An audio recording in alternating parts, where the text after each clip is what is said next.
How's it going, everyone? We've got some huge PlayStation news and game updates to go over in this video. Phantom Blade Zero, man, I remember when this game was initially revealed in 2023 at that god-awful PlayStation showcase. I was a little bit skeptical on how the game was gonna turn out because, you know, we got this trailer, it didn't really feel like we saw how the game was gonna be in-game and the actual gameplay. 2 years later, now we have a 22-minute gameplay demo. We're gonna be getting a release date later this year for the game, and I would imagine that means that the game's gonna be out in 2026. I'm not gonna lie, when I got it revealed in 2023, I had a little bit of I don't want to get too excited, don't know if this is ever gonna come out. Probably coming out in 2026, which honestly, 3 years from the reveal of the game to ultimately being released, that's not that long of a turnaround these days. I mean, where the KOTOR remake at? Where Wolverine at? Where Perfect Dark at? Oh yeah, that game don't exist anymore. Where Fable at? I can go on and on, but I digress. Phantom Blade Zero gets a 22-minute gameplay demo, and the story that has taken the gaming world by storm, the multi-platform games from PlayStation games going to Xbox. I think it's a lot of Xbox fans having a ton of hopium. I don't think you're gonna get God of War on that platform, and it seems like that's getting backed up as well. But right off the bat, as I mentioned, Phantom Blade Zero has a 22-minute gameplay demo that is live right now, and my goodness, let us all enjoy a stylish, non-Souls-like game that's an action game. This game looks absolutely incredible. A lot of credit to the development studio that is working on Phantom Blade Zero, which is looking to be a PlayStation 5 console exclusive. Incredibly stylish, incredibly bloody, incredibly visceral. This is the kind of action game that I would have liked to see the action game genre from the mid-2010s evolve into, and rather, we've recently got the explosion of Souls-like games, and I feel like, you know, the action game genre just completely gravitated towards that, and we didn't get a lot of, you know, character-driven action games anymore. We would still get them from time to time, but it certainly wasn't at the level that we would get them before. Souls-like games just got super popular, and I get why people like them. I just completed First Berserker Kazan, and I enjoyed that game to an extent. But even that game, I had my issues with it, just with my issues of the Souls-like archetype and design structure in totality. But Phantom Blade Zero, I feel like, is more of a action game that is more up my alley. And you know what? We got Ninja Gaiden 4 later this year as well. Shout out to that. And it's nice to see some of these games you know, make the jump back to the forefront, and I think this is going to end up being a bigger game release for 2026. And again, they noted that they're going to announce the release date in 2025. I don't think that they're going to, and specifically the verbiage was release date, not a release window. A date would be announced in 2025, so I could end up seeing this being a first half of 2026 kind of game. You know, you announce it by the end of the year, Video Game Awards time, around that, then it comes out in May or June. I think that makes a lot of sense. And if you look at the track record from PlayStation, while this isn't a PlayStation published game based on the information that's out there right now, it's developed and published by S-Game. It does feel like PlayStation has some sort of involvement with it, but it's not coming to Xbox as far as announced platforms at this stage of the game.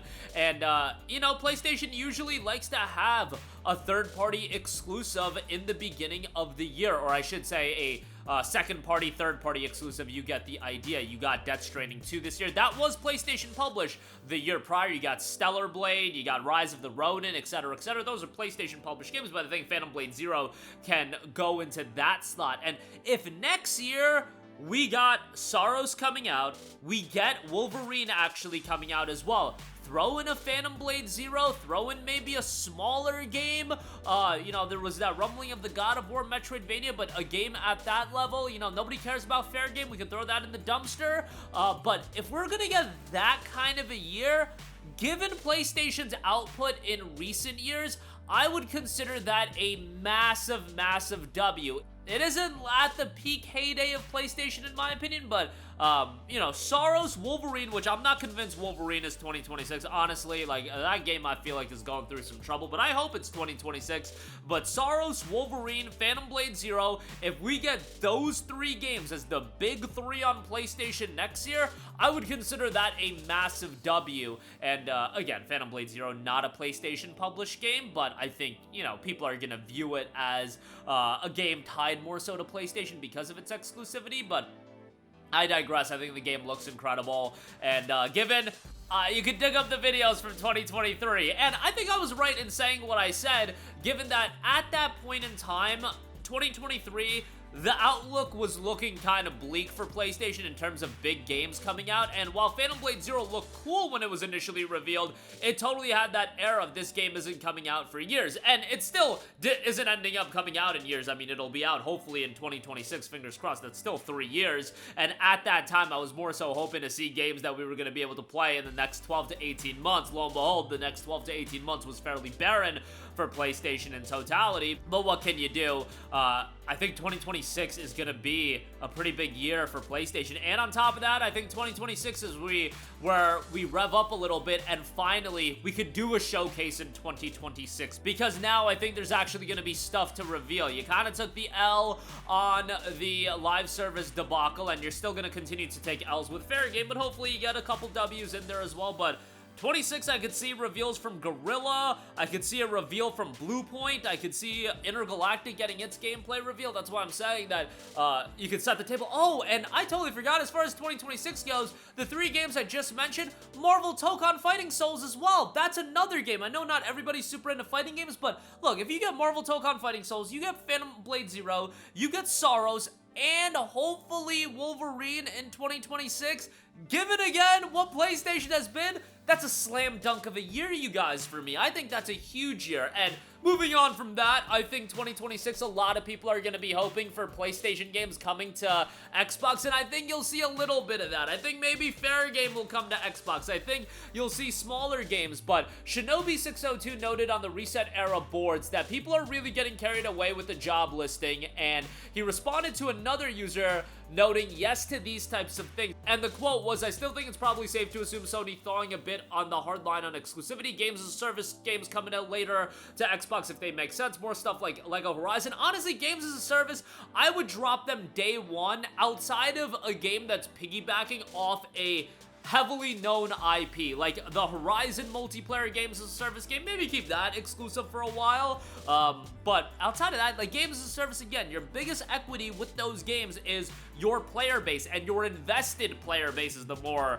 you know, actual equity, and your invested player base is really the equity you're trying to build, because those are the people that are going to passively spend money on the game, and that's ultimately what they want. Oh, it could be free to play, it could be a budget $40 game. What they want is for you to passively spend money on the game over time, and again, that comes from users, and I think that makes all the sense in the world. I think people jumping for joy that Soros or Wolverine or any of these games are going to end up on Xbox day one, your best bet is on a 12 to 24 month delay. That's your absolute best case scenario, and if you were to ask me right now, I don't think that happens anytime in the near future. When it comes to weighing the pros and the cons, the pro of releasing a game on another console that is a direct competitor, even if Xbox releases their games on PlayStation, don't get it twisted. Xbox, in an ideal world, would want you to buy their console. They just see as the positive outweighing the negative in releasing their games on PlayStation, generating a lot of additional revenue, and foregoing on using those exclusives as a drawing card for you to choose their platform. Their biggest drawing card right now is Xbox Game Pass, but if E-Day ends up on PlayStation day one, like it's rumored to be, that's a huge thing you are foregoing. It'd be interesting if that game ends up being $80 as well, but I think for PlayStation, it makes a lot of sense that, yeah, you release those games on PC, where PC isn't really a direct competitor, but as far as consoles go, have some sort of console exclusivity, and yeah, if you want to make a Lego Horizons and have that on Switch, don't think that's a big deal. I don't think it's a big deal if we wanted to say, hey, let's take Spider-Man 2018 and put that on the Switch too. At this point, I don't think it would be that big of a deal to put Spider-Man 2018, or hey, let's take what game? Uncharted the Nathan Drake Collection, or Infamous Second Son, put that on the Switch too. I don't even think it would be that big of a deal to put those games on Xbox. I just think on the Switch, you would be getting some traction and a new audience checking out those games. On Xbox, I just don't know how well would an Infamous Second Son sell on a platform that is geared towards playing games on a subscription service? Are they gonna pay $50 for Infamous Second Son getting ported to Xbox? I don't know. Maybe they would, but I don't think it would be this huge amount. On the other hand, a games as a service title, games that really rely on an invested player base, and you want to do everything that you can to have an invested player base in those games, I think that makes sense. Even Marvel Tokon Fighting Souls, I think that 12 months down the line, releasing that on Xbox wouldn't be that big of a deal. Do I think it's gonna happen? Tokon Fighting Souls, I'm a little bit iffy on. I could see that happening, but again, the Soroses of the world, the Wolverines, I don't see that happening whatsoever. But that's my 2 cents. I've been wrong about things in the past. Hell, I thought Phantom Blade Zero, Black Myth Wukong, and Stellar Blade were all going to be games that look too good to be true. 2 out of the 3 of those games have come out, and the third looks to be coming out in 2026. I'm a little bit of a pessimist when it comes to these games becoming a reality. And hell, while those 3 games did come to fruition, how's your Knights of the Old Republic doing? How's your Fables doing? How's your Perfect Darks doing? How's all those games doing? Let's just ask ourselves that as well. It's not always that these games end up turning out as well as Phantom Blade Zero is looking to turn out. But hopefully we get an update on that soon and we get a release date as well. That's going to do it for me. Let me know all of your thoughts in the comments section down below. Sound off there. Thank you for watching, and goodbye. Hey guys, we hope you enjoyed the video, and if you did, make sure to hit the subscribe button, and if you're already subscribed, do us a favor and hit the bell icon. This way you'll be notified whenever we post a new video. That's the best way to keep up with all of our uploads, and we usually try to upload 2 videos a day. And with the bell icon hit, you'll be notified whenever we do upload a video. As always, thanks for watching.